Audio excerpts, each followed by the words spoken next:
Alright guys, TouchCrabber here back again today, and oh my word, what can we say about day one of the CDL Championships? It has it all, unbelievable drama. This is day one, let's not forget there's 6 days more of this still to go. I cannot believe this kind of stuff that's gone down on this day one. I thought the first series was going to be a storyline, turns out that game 2, OGLA versus LAG, has all the stuff in the world to talk about here. Intrigued to hear your thoughts down in the comment section below. Like if you guys enjoyed the video, subscribe if you are new. Turns out to be an absolute side note to the day of Call of Duty we had. Let's just crack on with it then without wasting any more time. First match, Paris Legion, Seattle Surge. Seattle going into this one certainly not favourites. Paris come out, smoke 'em game 1, 250-110, win game 2, 6-4, then close out the domination, very close fashion, 153 to 150. After this one, pretty entertaining series of tweets, to be honest. Of course, Octane and Co going out of championships in this fashion, and usually I wouldn't go through this series so quickly. It was a pretty entertaining one. Fact of the matter is, the second series of the day was far more interesting. These are the stats here from EasyMac, so yeah, Paris Legion pretty much dominating in the slaying. Octane has a decent series, once again a 1.3 KD, nothing much else happening on their side though, and as Octane says, fitting into the year, this game was one of my best and I have absolutely nothing to show for it. Enable saying like, wondering if he's even watching, not the ideal situation for him. Without a doubt the worst year of my competitive career. I actually don't even know the process to how bad this entire year was, and well, as Slack says, series is how the entire year went for us. People mowing outside my window where I compete for $4.6 million. I'll be better next year, I promise. This one from Octane, and I'm disgusting at this game. Whoever plays me next year is actually screwed. And well, it just goes on and on like this. Abadhi saying a similar thing, even though typically he's great at champs. Didn't happen this time around. Only one series, I suppose you can say. Then we get this then, and Slacked, as he says in this tweet, how did Zed die before Dens and spawn in before him? Oh yeah, that's right, because he's cheating. So the discussion here is around your kill counts. Basically, if you watch your kill cam, I think you spawn in quicker than if you if you skip the kill cam. Basically you spawn in quicker. So what he's saying is in this clip that Zed deliberately skipped his, or deliberately watched his kill cam in order to spawn in ahead of his teammates, and that obviously gave him some advantage towards the end of the game. As the discussion comes as a result of this, then, as Slack says, for context, there is a glitch in domination where you can spawn between 1.8 and 2.5 and you don't have to wait the full 5 seconds. People agreed not to do it, and as Theory says, why are kill cams not disabled for champs? Great job, League officials. That's something we can discuss in coming minutes. And then, as EasyMac says, this was ruled not cheating by the league. For anyone going at Zed's neck, it's busted, but this is Modern Warfare. And as Slack says, correct, but every pro team agreed not to cheat because it's so easy to skip the kill cam. So that's the discussion on this. To finish off with, of course, Octane showing in a video right here of him basically deleting Modern Warfare in its entirety. I don't blame him for this one, given how the entire year has gone for him. Who knows exactly what content he'll be coming out with over the coming months. This series finishes, pretty entertaining one, to be honest. We had the Twitter drama as a result. Seattle Surge bow out of the tournament, but then we find ourselves here with OGLA versus the Los Angeles Guerrillas, and oh my, what a series. This absolutely had it all, and definitely had the ending which a lot of us were hoping for, certainly given the way the series went. Game 1, 252 to 217, doesn't tell the entire story. Kenny lags out this map pretty early on, to be honest. They play on 4v5, and LAG ended up winning the thing, 252-17. They go into map 2. As you can see here, Kenny has lagged out of the game. This was the discussion on Twitter at the time. Champ season, you cannot make this up. Kenny lagged out in a $4.6 million tournament. Exactly why champs shouldn't be played online. Dom glitch, lags out. Champs baby, oh no, etc, etc. And thanks to Jason for pointing this out to me. Regain, bro, focus and attack. Regain, nice try, suits.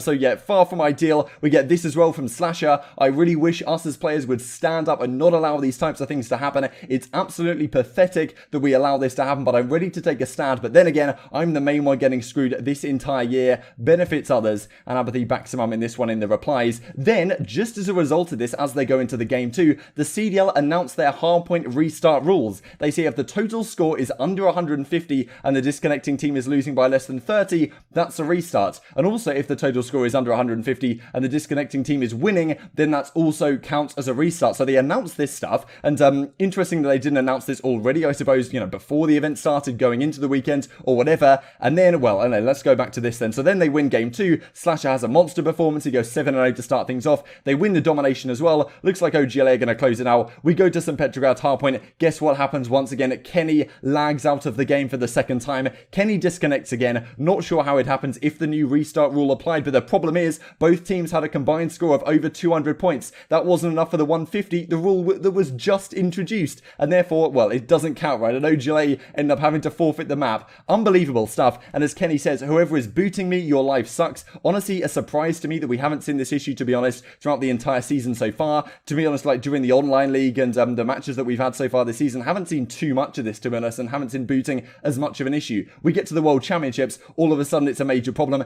Is that any surprise? I'm sure the CDL are very, very worried about how the next few weeks are going to go, right? In the next couple of weekends, like the World Championship Grand Final, is this a possibility? Like if it's going to happen to Kenny, who else could it happen to over the next couple of days, right? So not what we wanted to see.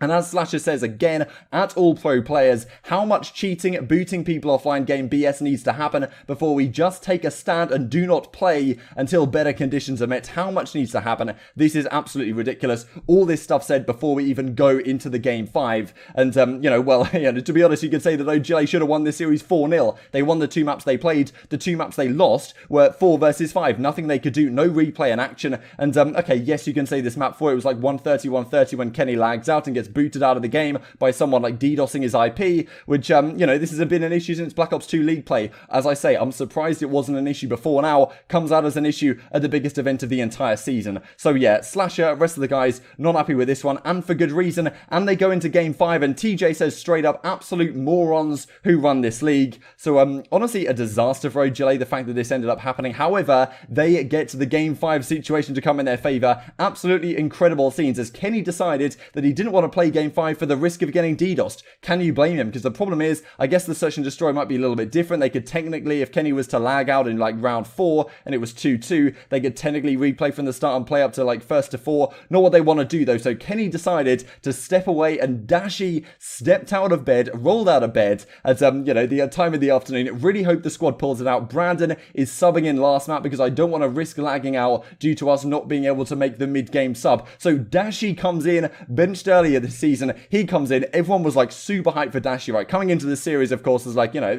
definitely a top prospect last season. Comes into this season, doesn't have the greatest performance the entire season. They then drop him due to like practice issues and all of this stuff. Now he's back in the team and puts on an absolute clinic in the game 5. I mean, Draws are at his moments, Hollow at his moments, and, you know, to be honest, Slasher just sitting there pretty comfortably on Piccadilly as Dashy drops a 3-piece in the very final rounds to get them through, win the series against Los Angeles Guerrillas. As I say, they effectively won the series like 5-0. You could say it was certainly 3-0, to be honest. The 2 maps they lost were definitely not, you know, not in their favor. They managed to close it out 6-4. Unbelievable situation. I couldn't believe what I was seeing. This entire season was absolute chaos. The entire day, to be honest, was absolute chaos. And as you can see in this final map, 6-4 in favor of OpTic Gaming Los Angeles. They move on by the skin of their teeth in this series, but unbelievably, I mean, to be honest, like, I want to say entertaining in hindsight, but like in, you know, in the heat of the moment, this was not entertaining, right? Watching these 2 hard points when someone's already lagged out of the game, there's nothing you can do. Like, you might as well just end it, right? Like, there's no point even playing out 4v5. It's going to end up one way rather than the other, and it's just demoralizing, right, for the OGLA guys. So the fact that we have to deal with this, the fact that what the players are talking about right now is absolute insanity, and, you know, I just want to see how this develops into coming days, right? Because we have this situation now where Kenny lagged out of the game, Dashy comes in, as you can see in that tweet right here, you know, see you in Cold War. So, well, as we talked about right at the start of the video, Black Ops Cold War just announced. Dashy doesn't think he's going to be playing again in this World Championship, but, you know, he certainly got the job done when it mattered here, popping that crucial 3-piece, bringing the sniper to town. I mean, playing a $100,000 wager, right? Like, this win took OGLA into that placing where they, instead of playing, instead of placing top 12 for $0, they get at least top 10, and that's 100 grand in the back pocket. So, yeah, Dashy played a $100,000 wager, best of 1, Piccadilly Search and Destroy, coming up clutch from the team. Unbelievable storyline, but not something we wish we had to deal with. Begs the question, this is only day 1. There's day 2, day 3, etc., to come in coming days and weeks. Of course, the championship weekend comes up next time. They've announced this like hardpoint replay rule, or, you know, replay reset rule. What are they going to do for the other game modes? Have they got any announcements lined up? Is there any protocols in place to prevent DDoSing happening? Are they going to like give VPNs or something to the players? Who knows what's going to happen? But the fact that this hasn't been an issue before, now it's an issue on day 1, is scary stuff, with not many hours for the CDL to rectify this, because it doesn't look good really on their brands. Very entertaining, to be honest, is a conclusion to the series, though definitely OGLA just desserts for them, you know, over the course of it. Hope you guys enjoyed the video. Like if you did, subscribe if you're new as always. Make sure you don't miss any of this content coming over the coming days. Thank you for watching as always, until midnight.com, and I will see you next time. Well, boys, I think it's finally time. I think we're here. Ha!